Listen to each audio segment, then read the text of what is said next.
And ladies and gentlemen, Jeff Passan, ESPN MLB insider here on the program. What's the what do you got on right now? The all juice team? What, man? So what you got there? What is that?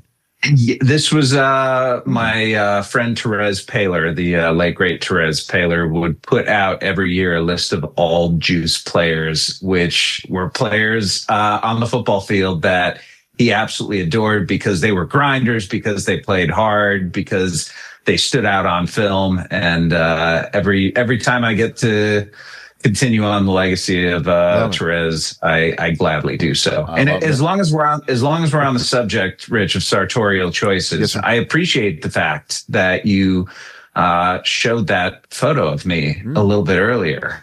First off, look at that. If there is a definition in the dictionary of smug prick, it's that picture of me.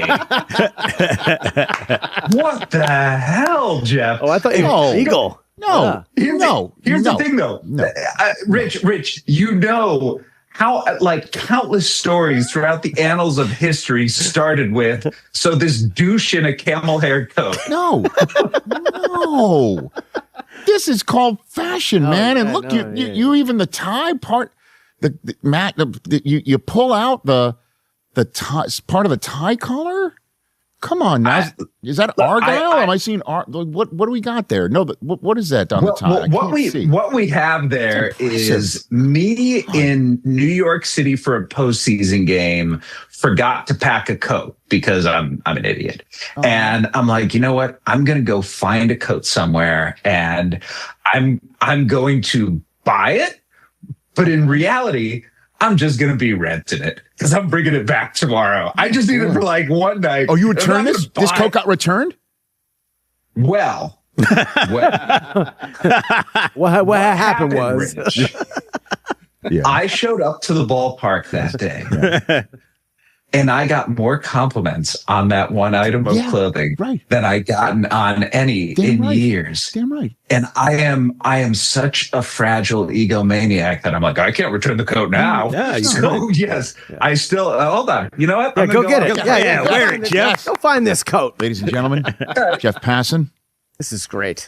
Incredible collection of books. Yeah. Yes. Attaboy. Come on. Look at this it's guy. The middle of summer. I'm in Kansas City, and you know what? Screw it. I'm going to wear the coat. Let's get this sucker buttoned.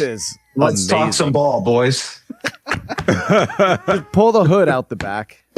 Oh, good call. There you go. Yeah. Okay, Goodwill. Good. There we go. There's the fashion sense. Oh, that's nice, man. Maybe open it so we could still see the all juice team. No, you've already covered that, but Therese got his plug. He got his plug. Yeah.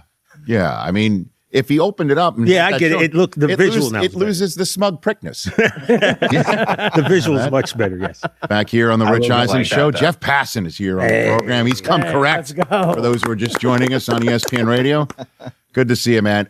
Dude, this National League Cy Young race has to be as tight and as exciting and as well decorated and well earned for anybody mentioned in it right now than maybe ever. Is that an exaggeration, Jeff, right now? There's still a lot of baseball left to be played, but let's put it this way. The first half has been absolutely incredible, and it's Christopher Sanchez throwing 50 2/3 consecutive scoreless innings, and it's Shohei Ohtani putting up an ERA that just crept over 1, and it's Jacob Misiorowski evolving into this fire-breathing creature, the likes of which nobody has ever seen. And that's the wild part to me about all of this. Jacob Misiorowski was a second-round pick from the Milwaukee Brewers, and the reason he dropped to the second round was twofold. One, he was a junior college player, but two, and more than that, most of the teams that saw him thought that he was a relief pitcher. They thought he's 6'7", and no matter how fluidly he moves, no matter how hard he throws, the ability to have what's called proprioception, which is the knowing where your body is in space, essentially, and being able to replicate that delivery when your levers are as long as they are. There are just so few people throughout the course of history who have done it. And you can point to me and say Randy Johnson, and I'll point back at you and say he was an outlier. and you don't make bets based on outliers. So this is a combination, I think, of Jacob Misiorowski just working and figuring out what his body feels like and what he needs to do to get it in that position. But more than that, the Milwaukee Brewers development system is absolutely incredible, and they're owed a lot of credit, whether it's Jackson Churio or Freddie Peralta or Corbin Burns or Brandon Woodruff in the past generation. And now Jacob Misiorowski, and Jesus Mate, who's the number one prospect in all of baseball, and Luis Pena and a ton of others in their farm system. The Brewers are just doing it right. And what they're reaping in Misiorowski includes, you can argue that it's the best pitched game of this decade so far. 9 innings, 1 hit, no walks, 15 strikeouts, all on 95 pitches, Rich. Right. And then his last one, wasn't it like a 104 miles an hour or something crazy like that? It's just... Oh, you mean averaging 103.7 miles per hour on his fastball in the first inning and then coming back in the ninth for the first complete game of his entire career and averaging over 102 that inning. That's what I mean when we haven't seen this before. We've seen great pitching performances since the game started in the 1870s. What we haven't seen is a guy who throws with this much velocity, throws it over the plate, and can carry it deep into games. You know, Justin Verlander coming out and pumping 100 in the ninth inning is incredibly impressive. Jacob Misiorowski coming out and sitting 102 in the ninth inning is even more so. And to me, it's the personification of the evolution of baseball. And, you know, the average fastball is like 95 miles per hour right now. And this is what you're going to get. You're going to get a guy who personifies that part of the game, but also brings in all of the other elements as well. Yeah, and by the way, now I'm just looking at myself on, this doesn't look bad. No, it's like, great. I kind of wear You this. look great, dude. Again, the gold peacoat or, you know, the camel hair. It's really very impressive. You know, and also Misiorowski and Pat Murphy having their Messina Joe Torre moment where he tells Murphy, "Don't take me out," and then he finishes the inning. You know, and Messina famously finished a game years ago. It's just fun to watch. It really is. It's fun to watch. Over in the American League, how did Tarek Skubal come back so fast? And if you wouldn't mind telling me what it does mean for the rest of his season, Jeff. What do you think?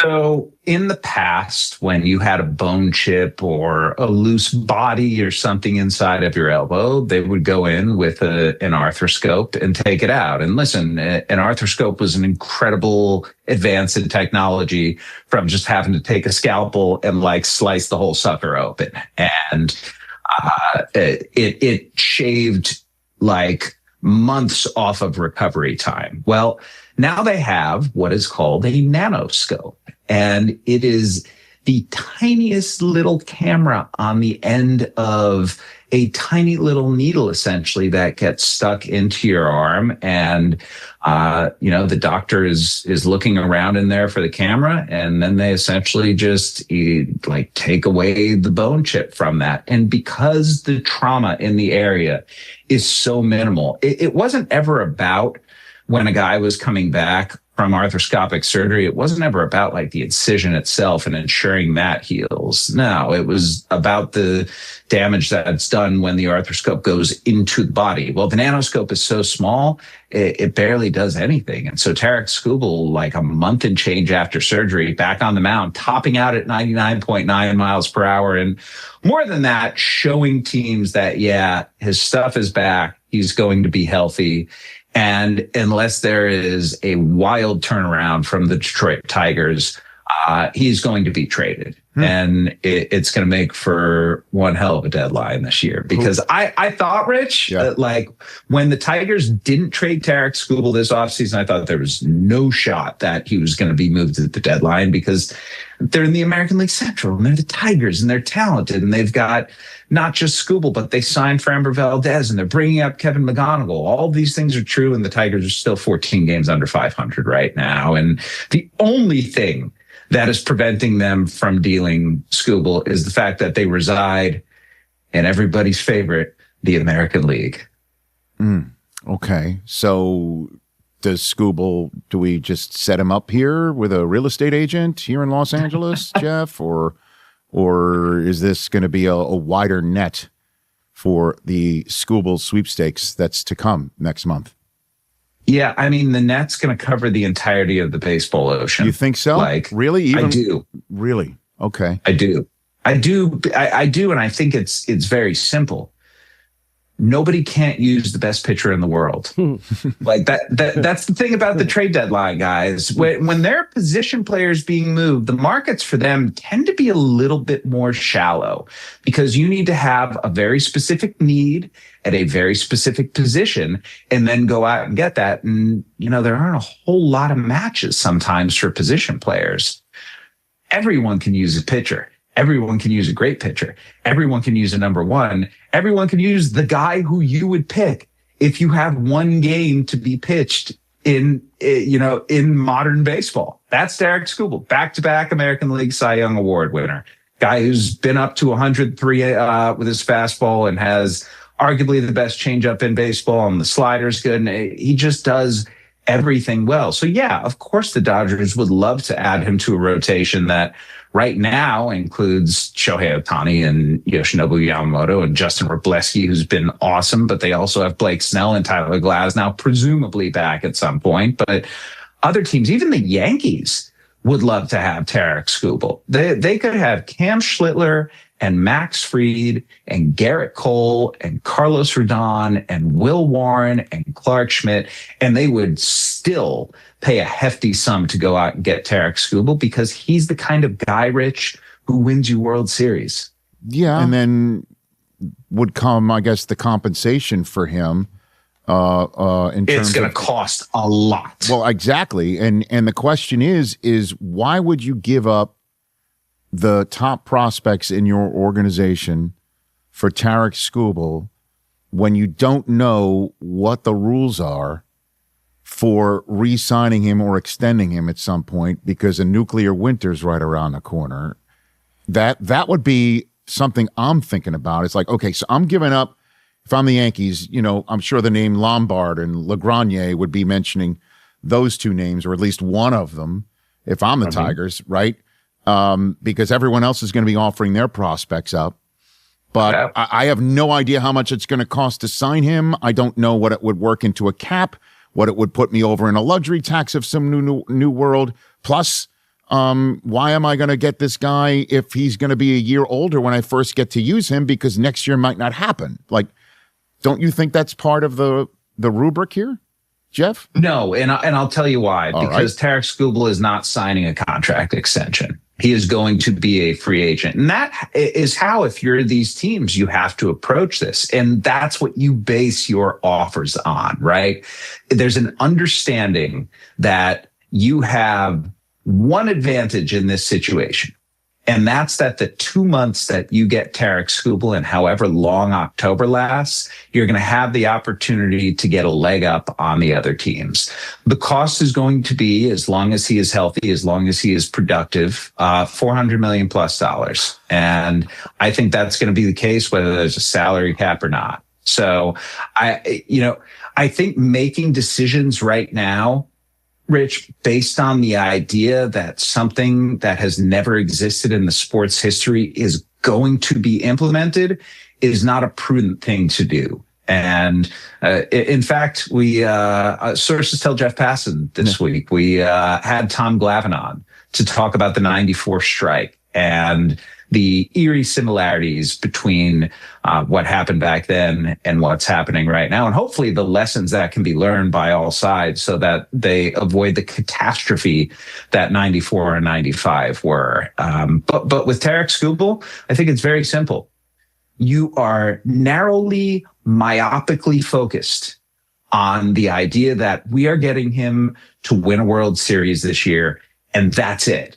And you price your offers accordingly. And you know what? Scott Harris, the general manager for the Tigers, if he gets to this point, is going to shop this around, and he is just going to take the best offer. Whoever offers the most value to the Detroit Tigers will get Tarek Skubal. Now, going back to what you said originally, Rich, the Dodgers probably have more to offer than anyone else. and this is not, this is where the Dodger argument, though, like that the Dodgers are evil, kind of falls on its face a little bit. Why do the Dodgers have, if not the best farm system in baseball, then certainly among the top 3 farm systems in baseball right now?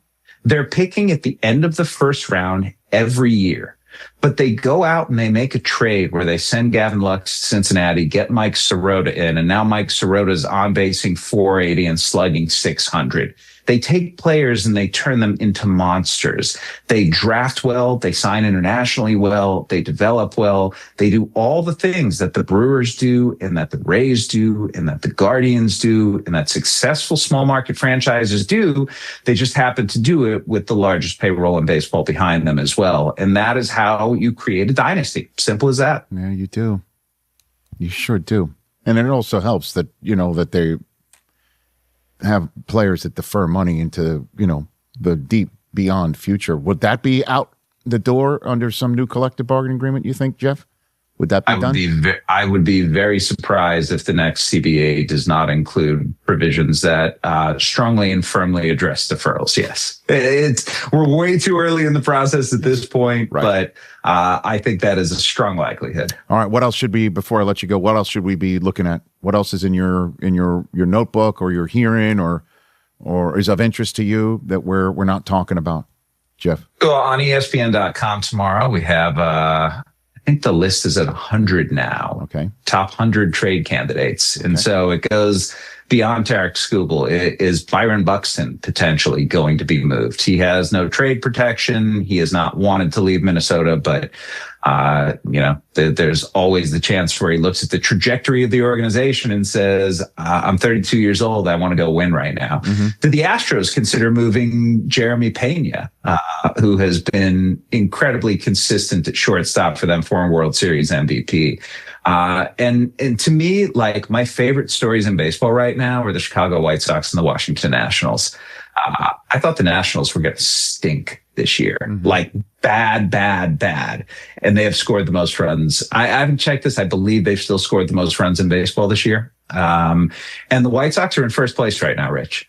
The White Sox, who lost 121 games 2 years ago, are in first place in the American League Central right now. And it's been a tremendous job that they've done in developing a young core of talent and then adding around it. And the signing of Munetaka Murakami, who's on the injured list right now, was the single best signing of the winter. And once he comes back, I think the White Sox have a legitimate chance to be a problem this year. Yeah, I mean, and tonight, White Sox are in Yankee Stadium. Davis Martin, who's been fantastic, is taking on Garrett Cole. That's a nice matchup for that one. And a measuring stick for both, to be honest. The Yankees without Judge, the Rays have swooned a bit. Dude, the Yankees are in the American League. They are the measuring stick. Oh. They are the measuring stick, Rich. Come on, man. I mean, personally, I think the Yankees pen, I honestly, I've got bullpen envy when the Yankees, no, seriously, Jeff, I have bullpen envy when I see what goes on with the Brewers, the number of teams that just take 100-mile-an-hour folks that are unhittable out of the pen over and over and over again. There's like 10 such teams. The Brewers are just an example. Yanks don't have that. They just do not have that. Carlos Lagrange is coming, Rich. When? When? I think it will be once he gets comfortable in this bullpen role. The Mariners are facing the same thing with Cade Anderson right now. How long does it take for a guy to take to that role? And once Lagrange is comfortable, I think it will be sooner than later. I don't think this is going to be a September 1st thing. I think that the Yankees recognize that he can be a weapon right now, and they want to get him those reps against big league hitters before the playoffs when he could really be that weapon. I mean, just let me be a fan for 1 second. My son and I watch, honestly, Michael Kay is the soundtrack of my household. And we knew the Yankees should have put this kid in the pen like a million years ago. And they just finally, a few weeks ago decided to do it. We could have seen this coming down the pipe, Jeff. Rich, but I'm not the expert. and bringing pitchers along. Nor I. Right. But it's a perfectly reasonable thing to do. You don't want to take a talented arm like that and turn him into a relief pitcher just out of need. Because I'm not saying that this is what he's going to be. I do not believe this is what he's going to be. Really? But a lot of people thought that the Milwaukee Brewers should have put Jacob Mizorowski in the bullpen. Just saying. Man, look at him now. Good Lord. Jeff, thanks for the time. Thanks for the coat. Thanks for the fun. Thanks for the information. I look forward to seeing your piece tomorrow with the top 100 trade candidates. You're the best.